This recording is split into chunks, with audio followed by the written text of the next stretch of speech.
Welcome to my channel. मैं हूं शुभम और हम देखेंगे बैंक निफ्टी किस तरह से मूव कर सकता है 13 जून को। पहले हम देख लेते हैं हमारे कल के एनालिसिस के हिसाब से बैंक निफ्टी ने किस तरह से वर्क किया है। जिस तरह से मैंने आपको बताया था, अगर ये इसके बीच में अगर ओपन होता है तो उसके हिसाब से हमें यहाँ पर कोई भी ट्रेड बनाना नहीं था। मैंने आपको बताया था कि अगर ये इसके नीचे अगर आके सस्टेन करने की कोशिश करता है तब हमें डाउन साइड का ट्रेड बनाना था, और इसके ऊपर अगर निकलता है तो हमें अपसाइड के हिसाब से ट्रेड बनाना था। इसके बीच में हमें ट्रेड फाइंड आउट करने की कोशिश नहीं करना था, अवॉइड करना था यहाँ पर। ठीक है, तो उसी तरह से हमें यहाँ पे एक अच्छा खासा अपसाइड में एक मोमेंटम मिल गया। आप देख सकते हो ये जो हाई है इसने क्रिएट किया था 10 जून को, तो ये इसके आसपास आया था, इसने यहाँ पर ब्रेक किया और उसके बाद में अपसाइड का हमें मूवमेंट यहाँ पर देखने को मिला।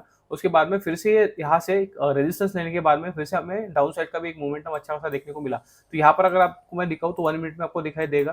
मैं आपको दिखा देता हूँ। ठीक है, यहाँ पर इसने ब्रेक किया, यहाँ पर थोड़ा सस्टेन करने की कोशिश किया और बाद में फिर से इसने ब्रेक किया। पहले ये रेजिस्टेंस की तरह वर्क करा था, इसको एज ए सपोर्ट लिया इसने, जो सप्लाई जोन था इसको एज ए सपोर्ट लिया और यहाँ पर फिर इसने ब्रेकआउट किया। तो उसके बाद में यहाँ से हमें अपसाइड का एक मोमेंटम यहाँ पर देखने को मिला। तो अभी हम देख लेते हैं कि हमें कल किस तरह से ट्रेड बनाना है। अभी अगर आप देखोगे तो ये फिर से हमारे सप्लाई जोन और डिमांड जोन के बीच में ही है।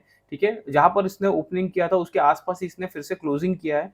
तो उसके हिसाब से हमें देखना है कि 13 जून को किस तरह से ये वर्क करता है। तो अगर ये इसके आसपास ही अगर ओपन होता है तो हमें यहाँ पर थोड़ा सा अवॉइड करना है बीच में। अगर ओपनिंग अगर इसके आसपास अगर होती है तो जहाँ पर इसकी क्लोजिंग है वहीं पर अगर ओपनिंग हो जाती है तो हमें यहाँ पर अवॉइड करना है, क्योंकि हो सकता है कि अपसाइड में भी मूवमेंट करे या फिर हमें डाउन साइड में भी एक मूवमेंटम देखने को मिले, बट हम यहाँ पर ट्रैप हो सकती है बीच में। ठीक है, अगर ये इस तरह से पकड़ लो, अगर यहाँ पर ओपनिंग होने के बाद में अगर यहाँ पर मूवमेंट करता है, ठीक है, अपसाइड में, तो फिर हमें सप्लाई जोन से फिर से एक सप्लाई मिल सकता है और हमें डाउन साइड का फिर यहाँ पर ट्रेड फाइंड आउट करना है।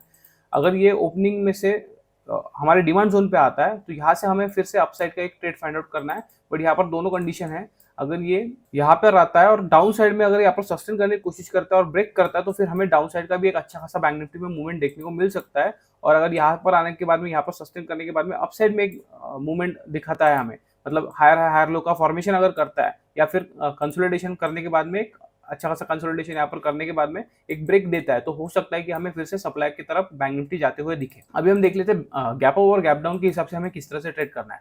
ठीक है, अगर ये गैप अप अगर ओपन हो जाता है और ये जो आपको दिखाई दे रहा होगा, ये एक हो सकता है कि ये फिर से एक रेजिस्टेंस की तरफ वर्क करे। तो अगर इसके ऊपर अगर गैप अप अगर ओपन हो जाता है और यहाँ पर सस्टेन करने लगता है तो फिर हमें बैंक निफ्टी फिर से अपसाइड में एक मोमेंटम करते हुए दिख सकता है, और हो सकता है कि ये 50,700 तक भी एक मोमेंटम करे।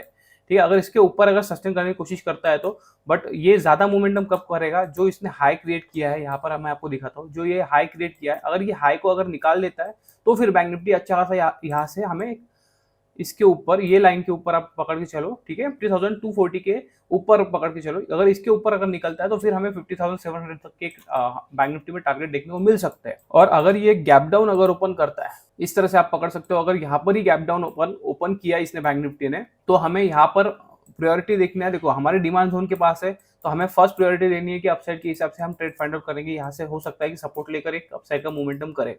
ठीक है, और जिस तरह से अगर यहाँ पर आता है और सस्टेन करने की कोशिश करता है, उसी तरह से अगर गैप डाउन ओपन होने के बाद में भी सस्टेन करने की कोशिश करता है, ये लो को अगर निकाल लेता है, यहाँ पर आप देखोगे इस जगह पर मैं आपको दिखाता हूँ, अगर ये लो को अगर निकाल देता है, ठीक है, डिमांड के हिसाब से नहीं देखना है, यहाँ पर डिमांड के पास अगर ये सस्टेन करने की कोशिश करता है, बट ये जो लो आपको दिखाई दे रहा है, ये जो लो आपको दिखाई दे रहा है, अगर इसको निकालता है तो फिर हम डाउन साइड के हिसाब से ट्रेड बनाएंगे यहाँ पर। ठीक है, सस्टेन करने की कोशिश करता है और लोअर लो फॉर्मेशन करता है तो फिर हमें डाउन साइड में जाते हुए दिख सकता है। 49,400 तक भी ये मूवमेंट कर सकता है, और 49,400 के नीचे अगर ये सस्टेन करता है तो बैंक निफ्टी बेरिश हो जाएगा। मेरे लिए बैंक निफ्टी बेरिश हो जाएगा। मैं फिर सेलिंग की अपॉर्चुनिटी फाइंड आउट करूंगा बैंक निफ्टी में, नीचे के साइड में मोमेंटम एक फाइंड आउट करूंगा, अच्छा खासा मोमेंटम हमें डाउन साइड में देखने को मिल सकता है। और इसका नीचे का टारगेट 48,000 तक भी ये बैंक निफ्टी जा सकता है। इंट्राडे के हिसाब से नहीं बोल रहा हूँ, वो पोजिशनल के हिसाब से हो जाएगा। और 48,000 तक हमें 1 आवर के हिसाब से अगर मैं दिखाऊँ आपको, अगर ये मैंने आपको कल की वीडियो में भी बताया था, अगर ये 49,400 को अगर ब्रेक करता है, ये आपको दिखाई दे रहा होगा 49,400 को, और इसके नीचे अगर ब्रेक करता है तो हो सकता है कि बैंक निफ्टी 48,000 तक के हमें टारगेट देखने को मिल सकते हैं डाउन साइड में। ठीक है, ये पोजिशनल के हिसाब से हो गया, बट इंट्राडे के हिसाब से आपको छोटे छोटे टारगेट पकड़ के ही चलना पड़ता है। तो उसी के हिसाब से अगर आप देखोगे तो अगर ये गैप डाउन अगर ओपन हो जाता है और इसके नीचे अगर निकलता है, ये जो आपको दिखाई दे रहा है, इसके नीचे अगर निकलता है, तो फिर हमें डाउन साइड में एक मोमेंटम इसमें बैंक निफ्टी में देखने को मिल सकता है। 49,400 तक भी इसके टारगेट ये दिखा सकता है। और अगर अच्छा खासा गैप डाउन अगर ओपन हो गया कि 49,400 तक ही इसने गैप डाउन ओपन कर दिया, 49,400 तक के आसपास इतना बड़ा गैप डाउन अगर ओपन कर दिया, तो बैंक निफ्टी बेरिश ही है उसके हिसाब से, बट पहले ये नीचे जाने से पहले ये रिट्रेसमेंट देगा, तो डिमांड जोन के पास है उसके हिसाब से हमें अपसाइड के हिसाब से देखना है, और उसके बाद में फिर अगर नीचे आता है तो फिर हम फिर से बेरिशनेस हमें देखने को मिल सकती है बैंक निफ्टी में। तो इस तरह से हमें ट्रेड बनाना है कल के दिन, ठीक है। अगर आपको लाइव मार्केट में ट्रेड लेना नहीं आता है तो आप मैंने आपके लिए वीडियो डाल के रखे हैं, लाइव मार्केट में मैंने ट्रेड लेकर दिखाया है, मैंने ट्रेडिंग करके दिखाया है आपको। वेरीफाइड पीएनएल के लिंक भी मैंने डाले थे, और मैंने पीएनएल भी आपको दिखाया है। जनवरी 18 से मैंने ट्रेड करना शुरू किया था, 8 जनवरी से वीडियो डालना शुरू किया था, बट 18 जनवरी से मैंने अकाउंट में ट्रेड करना शुरू किया था। उसमें मैंने आपको लाइव ट्रेडिंग करके दिखाया है, पीएनएल भी दिखाया है मैंने कि कितना प्रॉफिट बनाया था, कितना परसेंटेज बना था, ठीक है। जनवरी 18 से अगर देखोगे तो 2 फरवरी तक कुछ भी हमें लॉस नहीं था, उसके बाद में थोड़ा बहुत लॉस हुआ था, उसके बाद में फिर से हम प्रॉफिट में थे। तो उसके हिसाब से भी आप जाकर देख सकते हो, वहाँ पर आपको देखने को मिल जाएगा कि किस तरह से लाइव मार्केट में ट्रेड किया जाता है। मैं यहाँ पर आपको नेक्स्ट डे का आपको बता देता हूँ कि इस तरह से हमने ट्रेड किया, इस तरह से हमें अपॉर्चुनिटी मिली। बट आपको अगर लाइव मार्केट के हिसाब से अगर ट्रेड पकड़ना नहीं आता तो फिर वो डिफिकल्ट हो जाएगा, आपको फिर ये सप्लाई और डिमांड भी काम में आएगा नहीं। उसके लिए आपको वो वीडियो जाकर देखने पड़ेंगे, उसके बाद में आपको थोड़ा इजी पड़ेगा कि किस तरह से सप्लाई और डिमांड को ट्रेड करना पड़ता है। ज़्यादा मुश्किल है नहीं, अगर आपको सिंपली इस पे पकड़ लो कि ये आप सप्लाई और डिमांड ड्रॉ करके रख दो, ठीक है।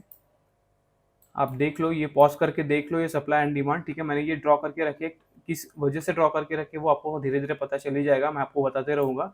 बट ठीक है, ये आप नॉर्मल इस पे ड्रॉ करके रखो, और इसको आप ऑब्जर्व कर सकते हो कि किस तरह से मूवमेंट करता है। और आपको इतना अगर डिफिकल्ट लगता है तो उसके हिसाब से आप सिंपली इस पे पकड़ो कि अगर डिमांड पे आता है तो फर्स्ट अपॉर्चुनिटी हमें फाइंड आउट करना है कि अपसाइड के हिसाब से हमें ट्रेड फाइंड आउट करना है, ठीक है। डाउन साइड के हिसाब से छोड़ देना है, पहले हमें अपसाइड के हिसाब से ट्रेड फाइंड आउट करना है। उसी तरह से अगर सप्लाई पे अगर रहता है बैंक निफ्टी तो फर्स्ट अपॉर्चुनिटी हमें देखना है कि हमें डाउन साइड के हिसाब से ट्रेड फाइंड आउट करना है।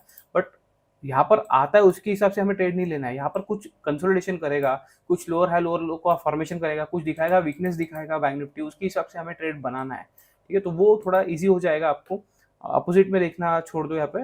बट मैं आपको जिस तरह से एनालिसिस बताता हूँ उसके हिसाब से भी आपने अगर ट्रेड फाइंड आउट करने की कोशिश किया तो भी आपको थोड़ा ईजी पड़ेगा। तो आज के लिए बस इतना ही, मिलते हैं नेक्स्ट वीडियो में। Thank you.